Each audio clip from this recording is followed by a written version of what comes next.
중고등부 온라인 예배에 오신 여러분을 환영합니다. 우리는 지금 코로나19 바이러스가 유행함으로 인해서 교회에 모이지 못하고 있습니다. 이에 온라인 예배를 드리게 되었습니다. 온라인 예배는 총 5가지 순서로 진행이 되겠습니다. 그러면 예배를 시작하겠습니다. 사도신경으로 우리의 신앙을 고백하겠습니다. 전능하사 천지를 만드신 하나님 아버지를 내가 믿사오며 그 외아들 우리 주 예수 그리스도를 믿사오니 이는 성령으로 잉태하사 동정녀 마리아에게서 나시고 본디오 빌라도에게 고난을 받으사 십자가에 못 박혀 죽으시고 장사한 지 사흘 만에 죽은 자 가운데에서 다시 살아나시며 하늘에 오르사 전능하신 하나님 우편에 앉아 계시다가 저리로서 산자와 죽은 자를 심판하러 오시리라. 성령을 믿사오며 거룩한 공회와 성도가 서로 교통하는 것과 죄를 사하여 주시는 것과 몸이 다시 사는 것과 영원히 사는 것을 믿사옵나이다. 아멘. 찬송가 31장을 찬양하겠습니다.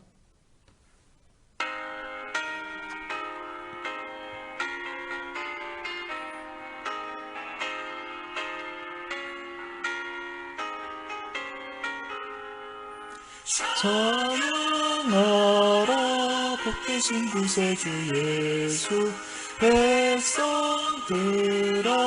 사랑을 전하세 경배하라 하늘의 천군과 천사 주님 앞에 영광을 돌리세 목자같이 우리를 지키시고 종일 품에 늘 안아주시니 찬양하라 높으신 권세를 찬양 영원히 들으세 찬양하라 복되신 구세주 예수 우리 대신 죽임을 당했네 구주 예수 영원한 구원의 소망 경배하며 겸손히 절하세 찬양하라 우리 죄 지신 예수 그의 사랑 한없이 크셔라 찬양하라 높으신 권세를 찬양 영원히 들으세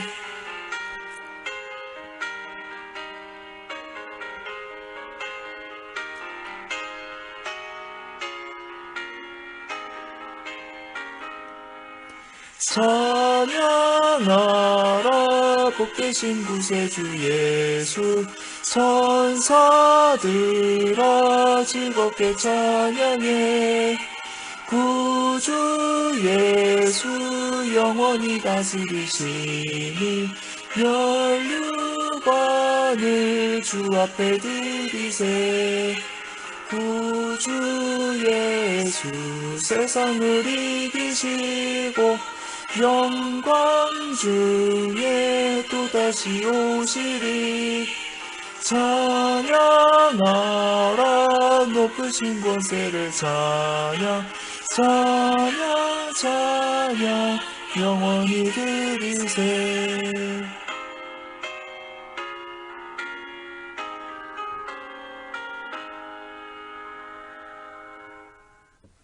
아멘. 설교 시간입니다. 오늘 설교의 제목은 치료하시는 하나님입니다. 하나님의 말씀은 출애굽기 15장 26절입니다. 제가 읽어 드리겠습니다. 이르시되 너희가 너희 하나님 나 여호와의 말을 들어 순종하고 내가 보기에 의를 행하며 내 계명에 귀를 기울이며 내 모든 규례를 지키면 내가 애굽 사람에게 내린 모든 질병 중 하나도 너희에게 내리지 아니하리니 나는 너희를 치료하는 여호와임이라. 아멘.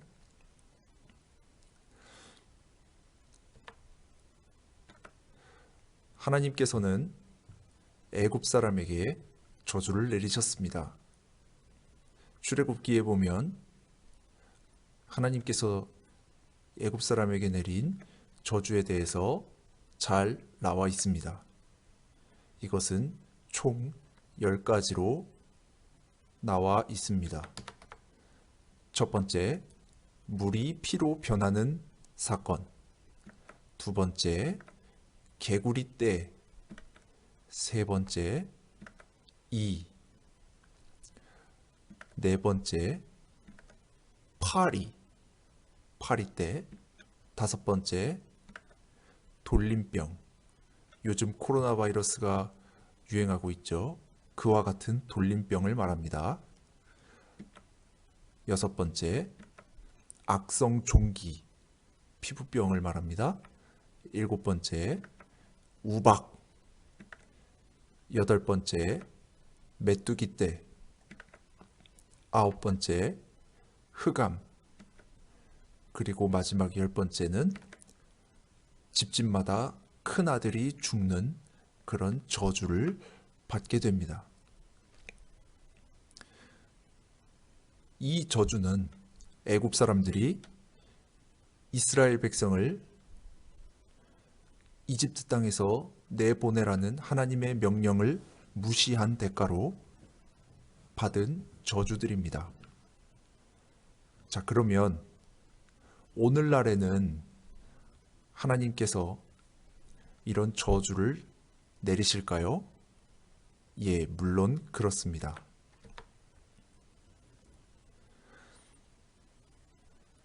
유럽에 흑사병이 돌았었습니다. 요즘 우리가 경험하고 있는 코로나 바이러스처럼 몇백 년 전에 유럽에 흑사병이라는 전염병이 돌았습니다. 그런데 이 흑사병이 돌기 전에, 그 직전에 어떤 일이 있었냐면 백년 전쟁이라는 것이 있었습니다. 말 그대로 100년 동안 치고받고 싸우는 전쟁을 한 것입니다.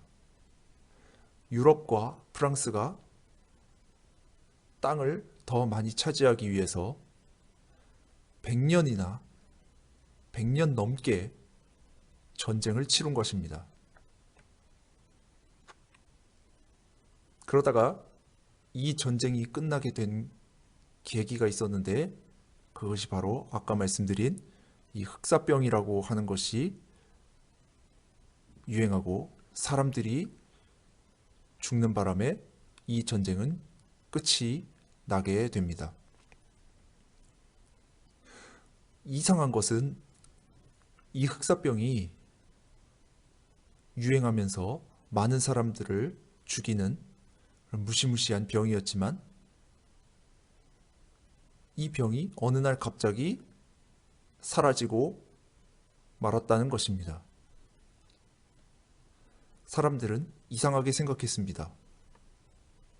어느 날 갑자기 이 흑사병이 사라진 것에 대해서 참 감사하기도 하고 왜 이런 일이 일어났는지, 사실 몇백 년이 지난 지금까지도 역사학자들 그리고 의학자들은 그 미스터리를 풀지 못하고 있다고 합니다. 지금까지도 유럽의 이 흑사병이 왜 사라졌는지 알지 못한다고 합니다. 그러나 우리 믿는 사람들은 유럽에서 전쟁을 그치게 하기 위해서 하나님이 저주를 내리신 것이라는 것을 믿어야 할 것입니다. 하나님은 오늘날에도 이렇게 역사하십니다. 이탈리아 이야기를 해보겠습니다. 여러분 이탈리아 아시죠? 유럽에 있는 나라입니다. 유명한 나라죠. 피자로 유명한 나라입니다. 저 이탈리아 글자 위에 있는 이탈리아 국기도 피자처럼 생기지 않았습니까? 또 이탈리아는 축구로 유명한 나라입니다. 국내 총생산 GDP 순위로 보면 7번째 위치에 있는 나라입니다. 그러니까 다시 말해서 세계에서 7번째로 잘 사는 나라입니다.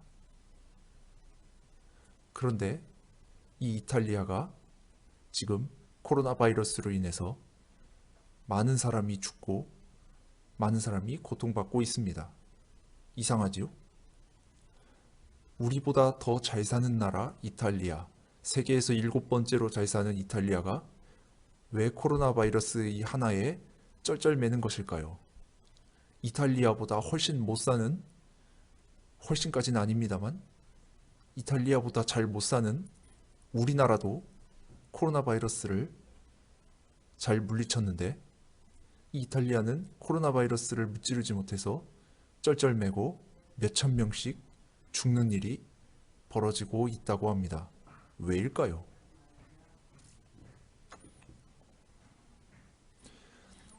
제가 아까 이탈리아는 축구로 유명한 나라라고 말씀드렸지요. 저는 이렇게 생각했습니다. 이탈리아가 우상 숭배로 인해서 하나님의 벌을 받았다는 사실을, 그 사실을 저는 그렇게 믿습니다. 이탈리아 사람들은 스스로 축구가 자신들의 종교라고 말합니다. 하나님 이외에 다른 신을 섬기는 건 성경에 보면 우상숭배라고 되어 있습니다. 이탈리아는 종교처럼 축구를 섬기는 나라입니다. 이 나라가 축구를 섬기는데 그렇기 때문에 이 축구에 많은 비용을 들입니다. 이탈리아에서 가장 수준 높은 축구 리그가 세리에 A라는 것인데 세리에 A에서 뛰는 축구 선수들의 몸값은 상상을 초월할 정도입니다. 여러분 부모님이 받는 월급보다 이 세리에 A 선수들이 일주일에 받는 돈이 훨씬 많습니다. 우리는 한 달에 한 번 돈을 받아서 월급이라는 표현을 쓰지만 그들은 일주일에 한 번 돈을 받기 때문에 주급이라는 표현을 씁니다. 주급. 근데 그들이 받는 주급이 여러분 부모님이 받는 월급보다 훨씬 많습니다. 훨씬 100배, 1000배 많습니다. 이렇게 축구에 많은 비용을 들이는 나라가 이탈리아입니다. 왜 이렇게 많은 비용을 들일까요? 왜냐하면 축구가 그들의 종교이기 때문입니다. 저는 이 이탈리아가 축구라는 우상을 숭배하는 바람에 하나님의 벌을 받았다고 생각합니다. 생각해 보십시오. 만약에 이탈리아가 축구에 들이는 그 비용을 가지고 병원을 더 짓고 의료 기술을 더 발전시켰다면 코로나 바이러스가 왔을 때 이렇게 쩔쩔매지는 않았을 것입니다. 우리나라처럼 어쩌면 우리나라보다 더 잘 코로나 바이러스를 무찔렀을 것입니다. 그러나 현실은 어떻습니까? 코로나 바이러스 때문에 몇천 명이 죽어나가고 아무런 대책 없이 쩔쩔매고 있습니다. 우리나라보다 더 잘 사는 나라입니다. 마찬가지로 영국, 독일, 스페인 이 나라들도 마찬가지입니다. 이탈리아, 영국, 독일, 스페인 이 네 나라의 공통점은 우리나라보다 잘 사는 나라이면서 코로나 바이러스 때문에 우리나라보다 더 많은 사람이 고통받고 있는 나라이면서 축구를 좋아하는 나라입니다. 이 나라들이 축구에 들이는 그 비용을 가지고 병원을 더 짓고 의료기술을 더 발전시켰다면 코로나 바이러스가 왔을 때 이렇게 쩔쩔매지는 않았을 것입니다. 그들은 우상숭배로 인해서 벌을 받고 있는 것입니다. 이제 결론을 말씀드리겠습니다. 여러분, 우리는 하나님의 부르심에 따라 살아야 합니다. 하나님의 부르심이라는 건 사람마다 다 다릅니다.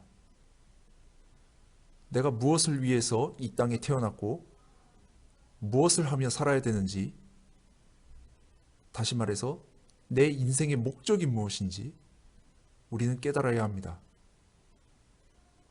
그러려면 하나님의 부르심이 무엇인지를 알아야 합니다.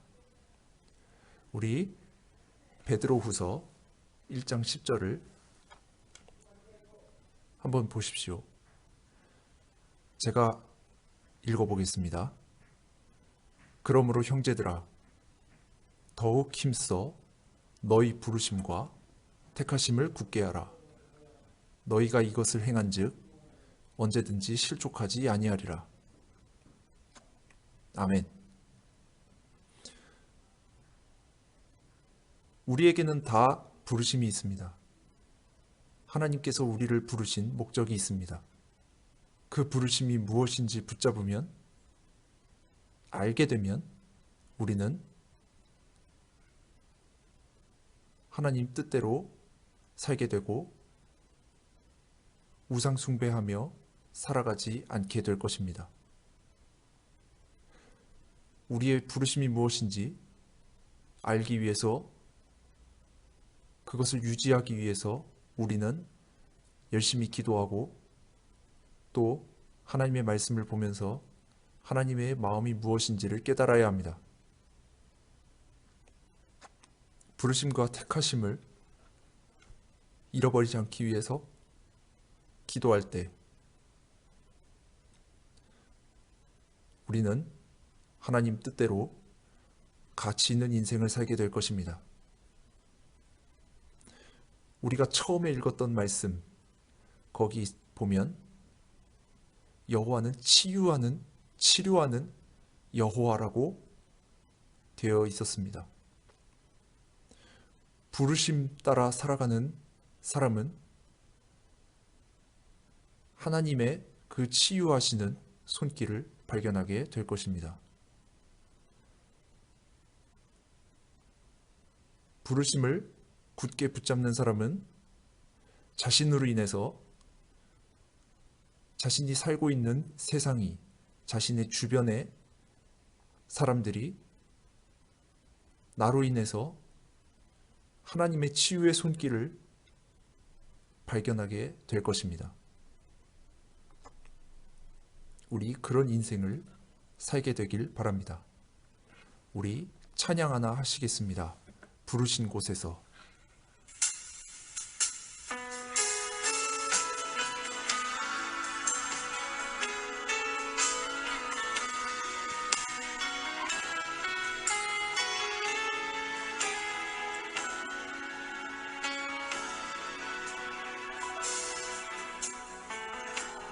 따스한 성령님, 마음으로 보내 내 몸을 감싸며 주어지는 평안함, 만족함을 느끼네.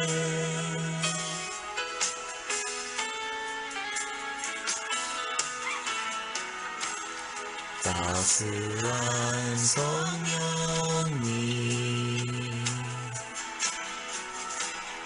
마음으로 보내 내 몸을 감싸며 주어지는 평안한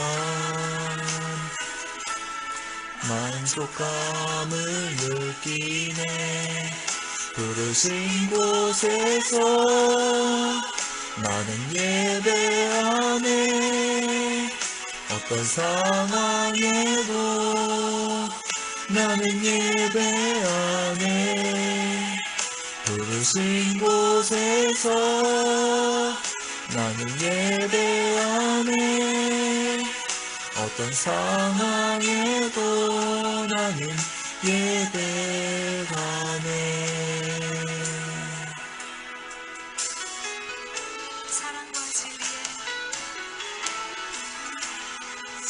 사랑과 진리에 한 줄기 빛 보내 내 몸을 감싸며 주어지는 평안한 그 사랑을 느끼네 부르신 곳에서 나는 예배하네 어떤 상황에도 나는 예배하네 부르신 곳에서 나는 예배하네 어떤 상황에도 나는 예배하네 부르신 곳에서 나는 예배하네 어떤 상황에도 나는 예배하네 부르신 곳에서 나는 예배하네 어떤 상황에도 나는 예배하네 내가 걸어갈 때 힘이 되고 살아갈 때 삶이 되는 그곳에서 예배하네 내가 걸어갈 때 길이 되고 살아갈 때 삶이 되는 그곳에서 예배하네 내가 걸어갈 때 힘이 되고 살아갈 때 삶이 되는 그곳에서 예배하네 내가 걸어갈 때 힘이 되고 살아갈 때 삶이 되는 그곳에서 예배하네 부르신 곳에서 나는 예배하네 어떤 상황에도 나는 예배하네 부르신 곳에서 나는 예배하네 어떤 상황에도 나는 예배하네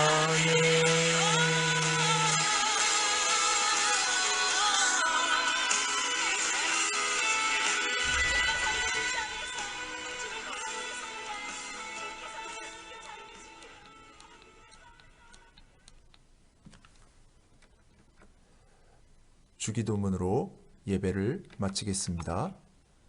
하늘에 계신 우리 아버지여 이름이 거룩히 여김을 받으시오며 나라가 임하시오며 뜻이 하늘에서 이루어진 것 같이 땅에서도 이루어지이다.